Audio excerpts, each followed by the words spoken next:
Are you wondering how to go live on LinkedIn? If so, you are in the right place because in this video I'm going to show you exactly how to do this. Now, when it comes to LinkedIn, there's actually no way for you to stream directly within the platform, meaning there's no page you can open, no button you can press to use LinkedIn to go live. And what we have to do is use a third-party provider approved by LinkedIn to be able to live stream on this platform. Now, there are multiple platforms you can use to go live on LinkedIn, and I'm going to pop some of them here up on the screen. Though today I'm going to be focusing on Restream, which I discovered earlier this year, and I've totally been loving the live streaming experience. So let's get to it. Step number one for you is to click the link down in the description to create your account. And you can either get started completely for free by clicking this button over here, or later on when you have so fallen in love with this tool, you can actually get an even yummier deal using code Vendy10 to get 10% off either your first month if you're in a monthly plan, or 10% off the entire year if you're selecting the annual plan. Step number two for you is to schedule your live stream. And once you're inside of the Restream studio, this is the dashboard you're going to see. And under Edit Destinations, you can add LinkedIn here, and I have also added Meta and YouTube. And if you want to add any other channels, simply click Add Channel, and you might even want to select Instagram, which is one of the latest additions to Restream. Now, going back here, you're going to click Schedule an Event to actually schedule or live stream. Select Restream Studio, and then the most important part, the title of your live stream. Having a clear and compelling title is essential to get your audience excited about wanting to join you live. And if you want me to send you a mini training I have created from taking your live stream titles from average to super yummy, comment title below and I'm going to get that your way. Now let's get back to our live stream. So what we have to do over here is also select the date for it, and I'm going to go ahead and select Wednesday at 7 p.m. because based on my YouTube analytics, that's the best time to go live. There we go. And then of course we're going to select a thumbnail as well, because again, title and thumbnail are the only things your audience is going to see to decide whether they actually want to participate. So I'm going to say crop, and we're going to proceed with actually scheduling this live stream. Now from here, we can either enable specific channels like this, or we can just turn everything on by clicking this button, which I'm going to do, and then I'm going to say create an event, and this is going to get it scheduled. Our live stream is officially scheduled. You can invite guests should you choose to by copying this link, or if we exit this, you're going to see over here we have an upcoming event, an upcoming live stream. So if we head over to LinkedIn, this is what it's going to look like on the platform. We have our thumbnail here, our title here, and now we have to move into step number 3, which is inviting more attendees. Now, we want lots of people to be joining us live, and to make sure this happens, what you want to do is click into your live stream over here and start inviting them. So I'm going to show you exactly what to do. We're going to click this share button, we're going to click invite, and from this page over here, you can actually select people that you want to be inviting to your live stream. Though, rather than be selecting them at random, what I recommend that you do is go to your latest post. For example, I'm going to head over to my previous live stream, and what I want to do is look at the likes over here and also the comments. We have over 100 comments, and invite these people that already have been engaging with my content. So for example, I'm going to click over here and I can see the first person, and I'm just going to type her name over here, select her, and make sure and invite her. Again, going back over here, I'm going to go through this entire list of the people who engaged with me in the last live stream. I'm going to go through all the comments to see maybe some people commented but they didn't like on my post. And beyond this live stream, I'm going to look at my entire last week of content and invite everyone who has engaged with me. And again, if we head back over here, what you're going to do once you have selected those people is simply click invite, right? So I'm going to go through this process and invite hundreds of people who have engaged with me thus far.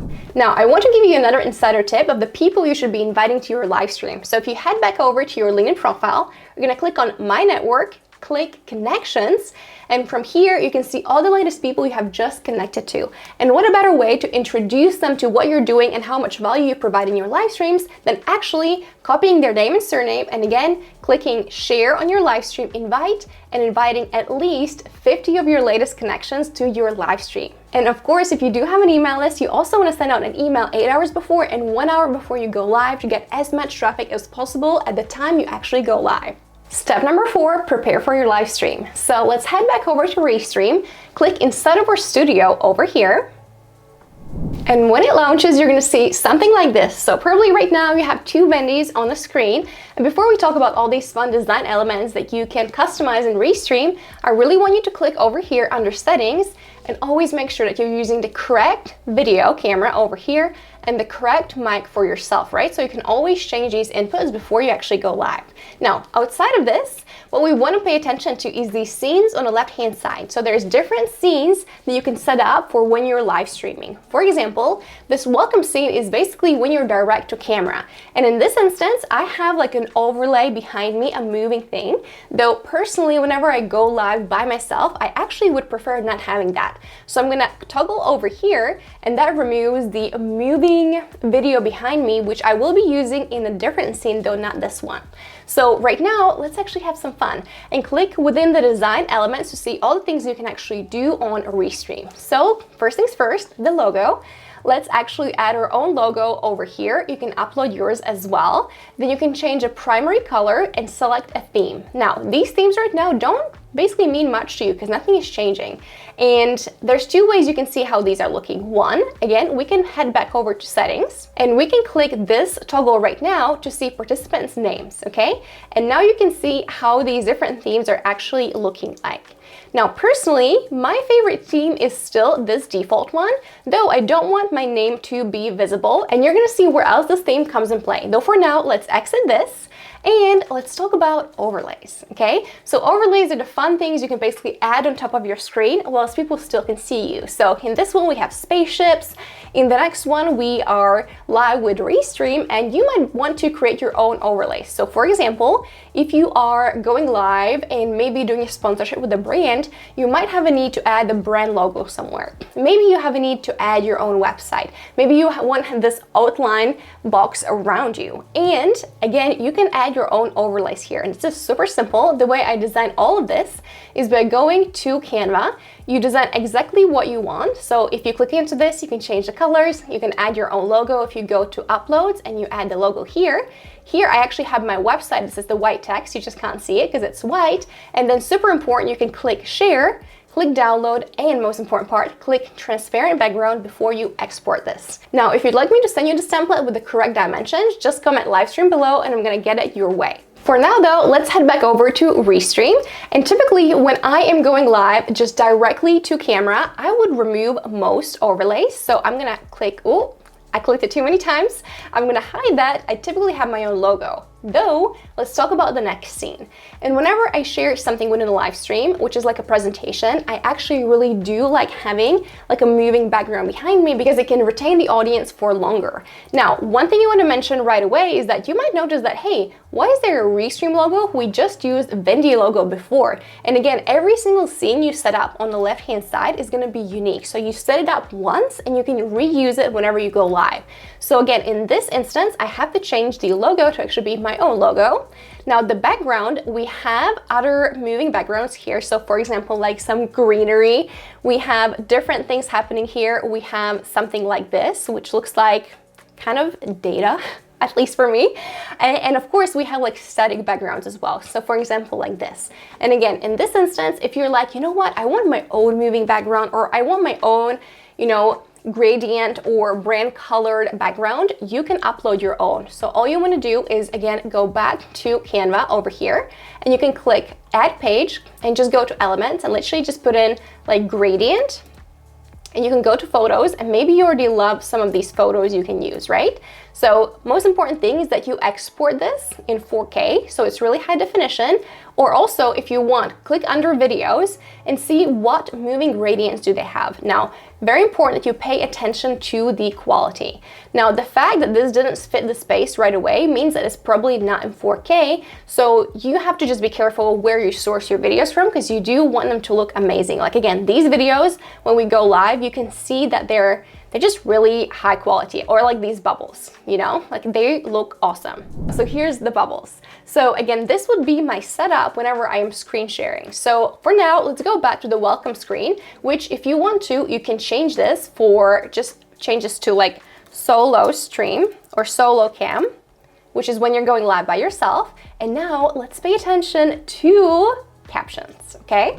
Now, when we click on captions, this is where you can add your own things you want to pop during a live stream. So for example, questions for Vendy? Drop them in a chat. Or have you ever gone live on LinkedIn? Yes or no? give this live stream a juicy like. So I pre-prepared these, so whenever I am live, I will simply come to this section, click on that specific caption, and it's gonna pop up during my live stream. So this is super simple. You can add your own by clicking add, primary text and secondary text. So what do I mean? We can just click edit here and you can see primary text and secondary text, right? For have you gone live on LinkedIn? Or again, the one-liner comment tutorial below. I'm just simply filling in the first line and leaving the other one blank. So I love these ready whenever I'm going live. And then another thing you can do is have this ticker enabled, where there's basically this kind of a news feed, or whenever you watch news, they have this scrolling thing underneath. Personally, I'm not the biggest fan of these. I actually find them a little like distracting. So if I would ever put them on, it would probably be for like a very short period of time. For the most part, again, personal preference, I don't love these as much. So I don't have a ticker on, though I will always prepare personalized captions whenever I go live on that specific topic. When I have my design set and caption set, I actually go to chat and I will spend most of my time within a chat. Meaning, whenever people are commenting on your live stream on YouTube, LinkedIn, Meta, you can actually bring up those comments on screen. And I love doing this all the time because it builds a relationship with your audience. So for example, if I click on this comment, you're gonna see that my caption automatically disappears and I'm popping up the comment over here. So if you've ever been a part of my live streams, you see how many questions I ask. So for example, I typically would go to captions and I would say, okay, have you ever gone live on LinkedIn? Yes or no, right? Give me a yes or no in a chat. I would ask you this question as I'm speaking and I'm having this caption on screen. And as comments are pouring in, I'm hopping over to chat and I would bring up those comments. And I would say, oh, John says yes, Sarah says no, she's never gone live. You know, Philip says this, and I would keep bringing up the people because it's super important they feel seen during your live stream. So again, all the comments people are leaving on the platforms, you can see them here and you can pull them up. However, there's a caveat I need to highlight. If you want to send a comment to everyone watching the live stream, that is not going to be possible within LinkedIn or Facebook, simply because those platforms don't support it. So if I was to write a comment over here, it will appear on YouTube, but not on the other live streams. So the way we solve for this, and I recommend you doing the same thing, is having a team member with you whenever you go live, especially if you have a campaign you're running where maybe halfway through the live stream, you want to drop your lead magnet or maybe a waitlist registration or basically any other link when you want it to be clickable, right? Because one instance, of course, we can always, in the captions, I actually could add a caption and I could just say like, this is my website.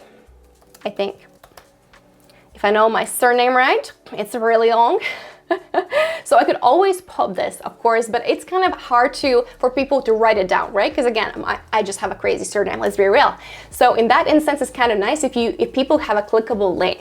So if I needed to solve for this, again, I typically would have an assistant who is on LinkedIn. She's watching my live stream or he's watching my live stream together with me and also has LinkedIn open on her end or his end, and she would drop that comment when I say it during the live stream. Because I don't want to be distracted where I'm like watching I'm actually going live, I'm monitoring the comments, and I can't be opening up LinkedIn to leave a comment as well. Now, there's one more reason why you should not do it yourself, and that is if you were to open up LinkedIn or YouTube, there would be an echo because you would be hearing yourself when you're there. And I have had this happen to me. It's just like it's a terrible echo. You don't want to do that, right? So ideally, if you're ever trying to drop a link during a live stream, when it comes again to LinkedIn or Facebook, have someone with you during that live stream. And one quick thing I want to highlight is that you can change the design of these captions by again going back to design, and you can select this version of it, which is again literally like news, or the rounded version of your captions appearing. Similar thing, if I go to the chat and pop a comment, it will also be influenced how your comments look. So again, personally, I really like this default design, though you are super welcome to use the one that looks and feels most best. Step number 5 for you is to go live. And before you do so, please make sure you close all tabs, all windows, and definitely do not have your live stream open anywhere. It's gonna cause the craziest echo. That happened to me the last time I went live, and I had forgotten about that window because I had minimized it on my desktop, so I didn't know it was open, and it took me like 2 minutes to figure out where the noise was coming from. So we close all tabs, check your internet speed, so when the time comes, you're gonna go over here, click this Go Live button, and you're gonna be live right away. So click that and interact with your audience from the first second. There you have it, my love. That is exactly how I go live on LinkedIn. So go ahead and click that link in the description, open up Restream yourself, yourself and schedule your very first live stream. If you'd like my help with growing your business on LinkedIn and using live streams as a part of your content plan, definitely send me a message on LinkedIn and ask me more about the LinkedIn Bootcamp. If you found this video helpful, could you please do me a massive favor and hit that subscribe button down below. We have a big goal of hitting 100K subscribers on YouTube by the end of 2024, and I could so appreciate your support with this. If you enjoyed this video, you also might want to check out this one next on how to use video content in your marketing on LinkedIn. So go ahead, click on that video. I'm gonna see you there very soon.